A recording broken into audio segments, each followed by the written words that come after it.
Hello everyone, my name is Sparky Smith. I live in Phoenix, Arizona.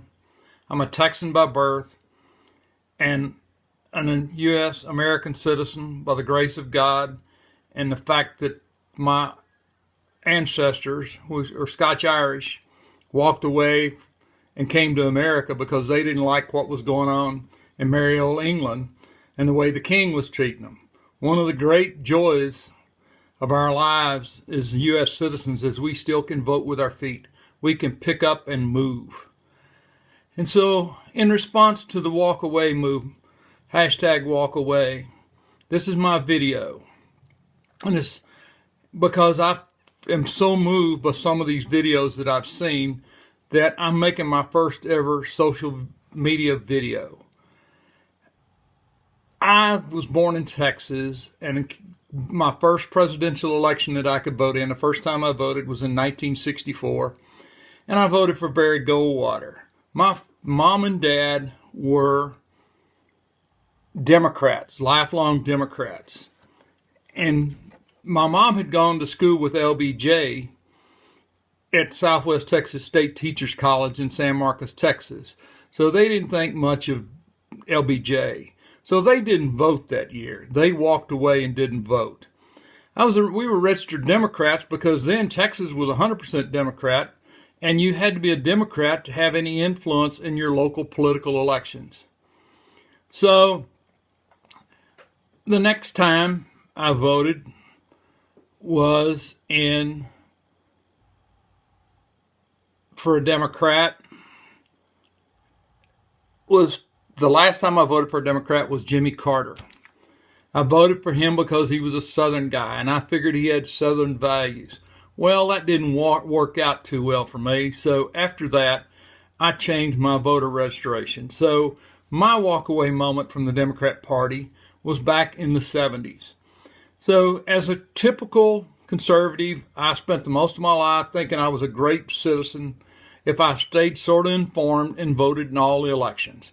And I occasionally would work for campaign for somebody local that I knew that was running for a school board or a Texas representative or something like that.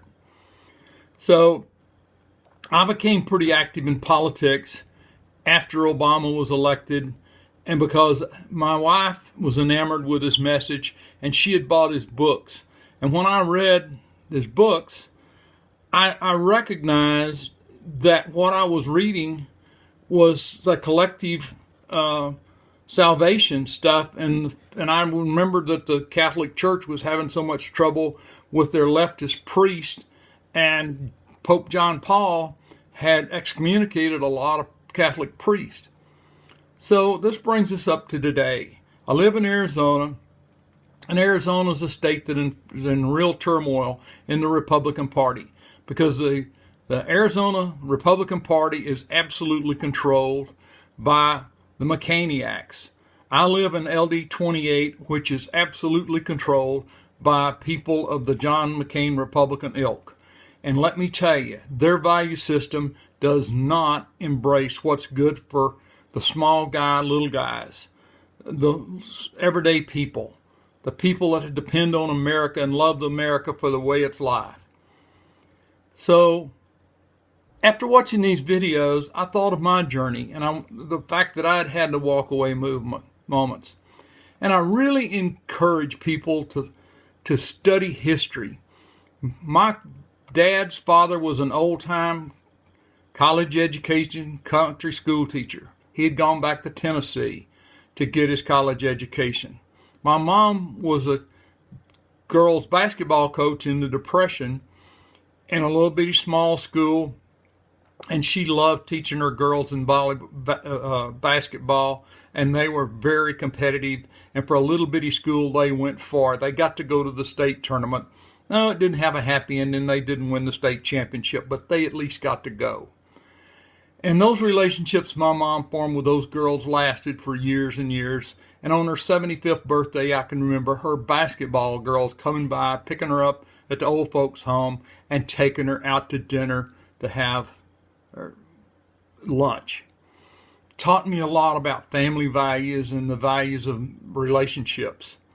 I'm making this video because I want people to understand that we are in a fight for our individual rights in this country. In my opinion, the Republicans, the established Republicans, which the Republican Party came of age back in the mid-1800s in response to slavery.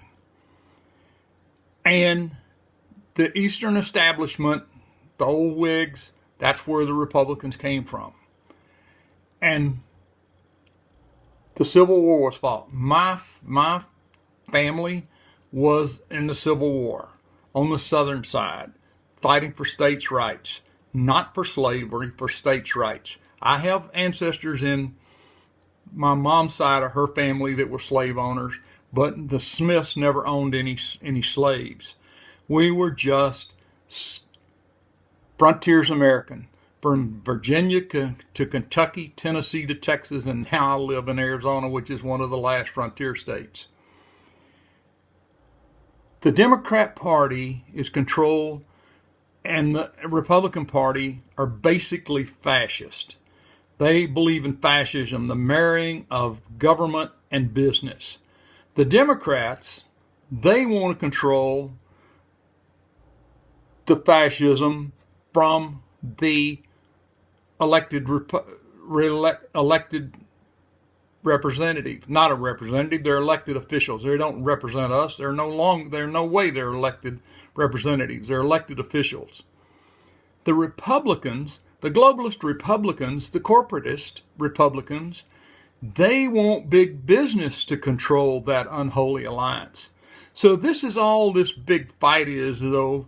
The federal government is controlled by people within the federal government, and they are not liking being exposed. So we're in a fight for the fascist control of this country.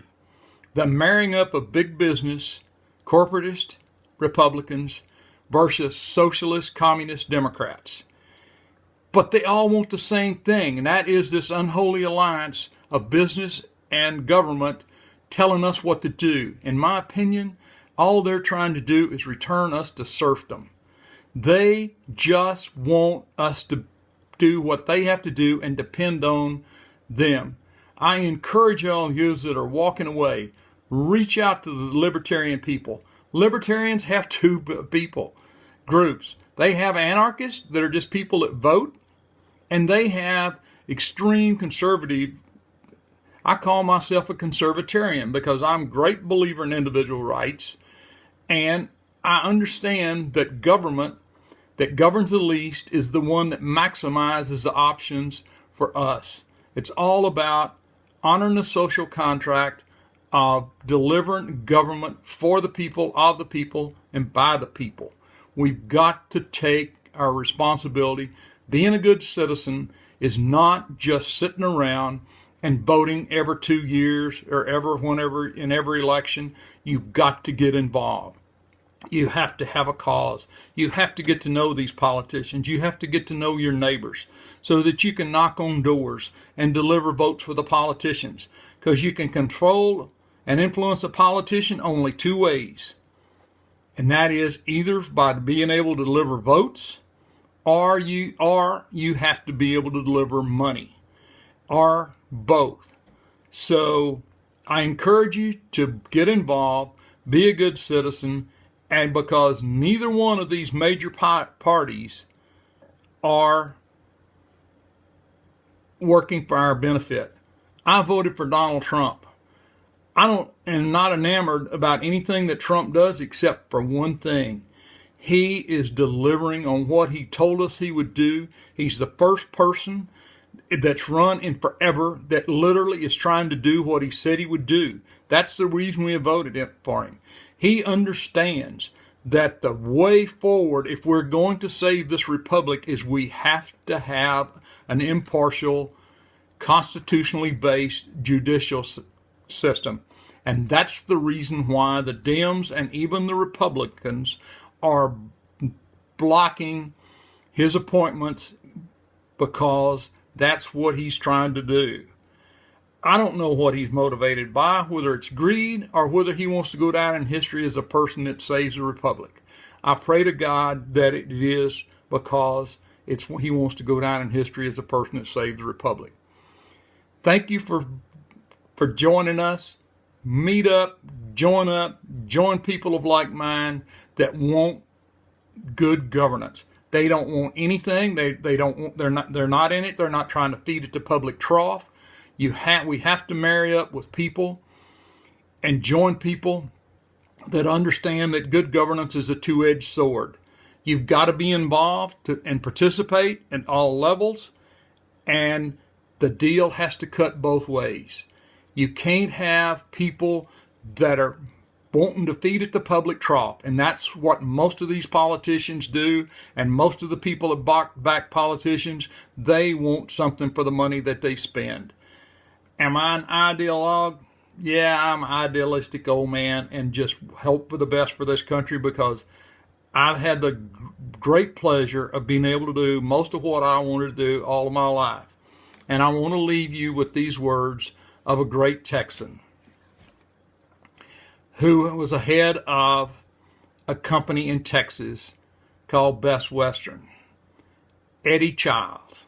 And Eddie Childs said, I want the federal government to do three things. And that is and I want them to do them very, very well. I want them to defend our shores, deliver our mail on time, and stay the hell out of my life. And with that, I'll leave you, and thanks for listening.